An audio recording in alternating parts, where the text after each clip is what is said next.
वीरांगनाएं हैं, चाहे उन्हें एक सम्मान पैकेज मिलना चाहिए। इसलिए हम सिर्फ सैनिक हैं कि हर हाल में हम अपना हक लेंगे, चाहे हमें कुर्बानियां देनी पड़े। गवर्नमेंट, राज्य सरकारें होश में आ जाएं, वरना हम ऐसा बेहोश करेंगे कि इनको कोई होश में लाने वाला नहीं मिलेगा।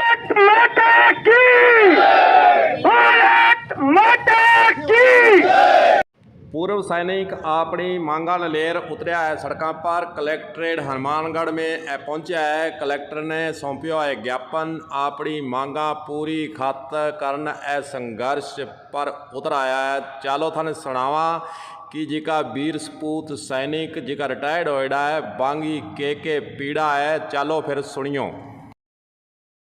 मैं पूर्व सैनिक गुलाम हुसैन आप मीडिया वालों का बहुत बहुत दिल से धन्यवाद देता हूं कि आप हमारी आवाज सुनने के लिए है और आप हमारी आवाज आगे तक पहुंचाओगे, ऐसा मैं महसूस करता हूं। मांगा क्या है थारी?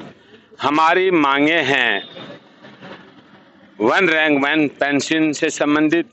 हमारी मांगे हैं जो शहीद वीरांगनाएं हैं, चाहे वो अफसर की है चाहे जवान जेसीओज की है, उन्हें एक सम्मान पैकेज मिलना चाहिए, एक सम्मान उन्हें फैसिलिटी मिलनी चाहिए, एक सम्मान पेंशन मिलनी चाहिए।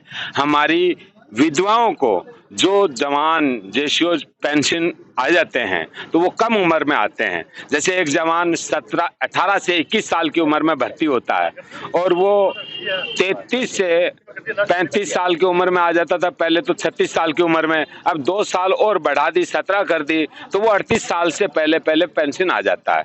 इससे पहले वो अपनी जिम्मेवारी माँ बाप के साथ निभाता है और उसकी खुद की जिम्मेवारियां शुरू होती है, उस दिन वो घर आ जाता है। अब आने के बाद मान लो कि वो एक्सपायर हो गया 2 साल बाद में, तो वो सारी जिम्मेवारी उस औरत पे आ जाती है और औरत को पेंशन, वो फैमिली पेंशन हो जाती है। तो ऐसे में एक तो आदमी चला गया और दूसरी सर्विस का प्रावधान नहीं है। सिविल में दूसरी सर्विस 60 साल उम्र तक सर्विस करता है और अगर वो 10 दिन पहले भी एक्सपायर हो गया तो एक बच्चे को नौकरी मिलती है, पेंशन मिलती है। तो हमारे लिए ये सुविधा नहीं है।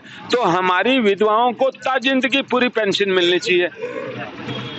तीसरा, हमें अलाउंसेज हैं, जैसे ग्लेशियर के अंदर ऑफिसर है और जवान जेसीओज भी है, तो हवाओं में, बर्फीली हवाओं के थपेड़े तो वो खाता, शीशा पिलाई दीवार की तरह खड़ा रहता है और एक स्लीपिंग बैग में बैंकर में सोता है, उसका अलग अलाउंस है, उसका अधिक है और जवान जेसीओज का कम है।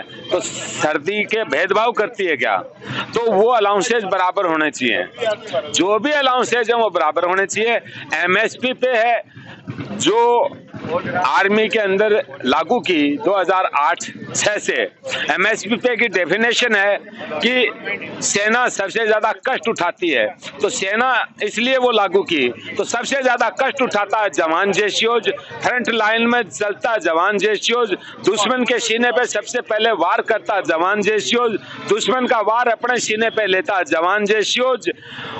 उसको तो 2000 रुपए लागू की और इस पे कमीशन में उसका 5200 कर दिया 5200, और जिस उनकी 4000 लागू की, अब उनके कर दिए 10500, और अफसर साहिबान की 6000 लागू की, उनके अभी 15500 कर दिया। जो बैंकर में सिगड़ी सीखते हैं और एसी गाड़ी में रहते हैं, लड़ाई के दौरान भी वो एसी गाड़ी के अंदर रहते हैं और बहुत बड़ी प्रोटेक्शन के बीच में रहते हैं। अब उनको वो कौन सा कष्ट उठा रहे हैं?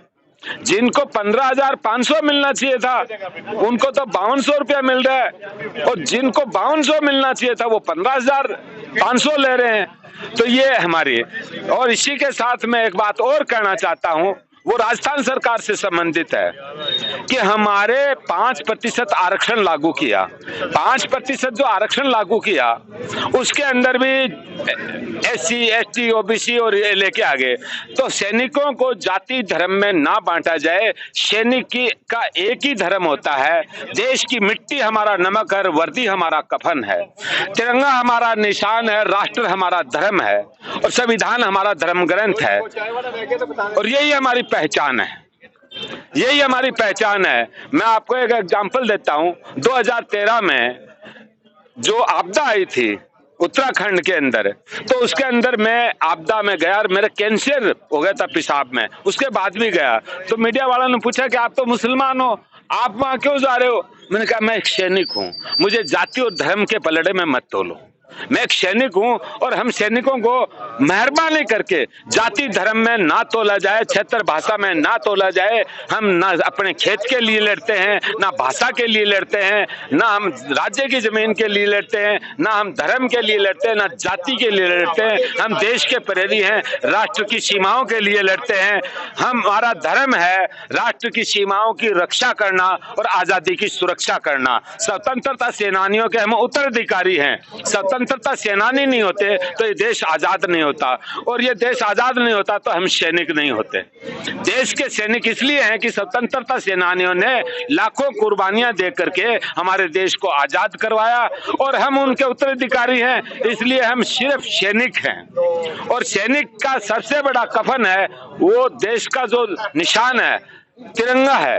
हर सैनिक शहीद होने के बाद तिरंगे में लिपट के आता है। किसी के लिए तिरंगा एक निर्जीव कपड़ा हो सकता है, हम सैनिकों के लिए ये एक जिंदा आत्मा है। इसके रेशे रेशे धागे धागे में स्वतंत्रता सेनानियों के खून के धारे बहते हैं, लहू के धारे बहते हैं।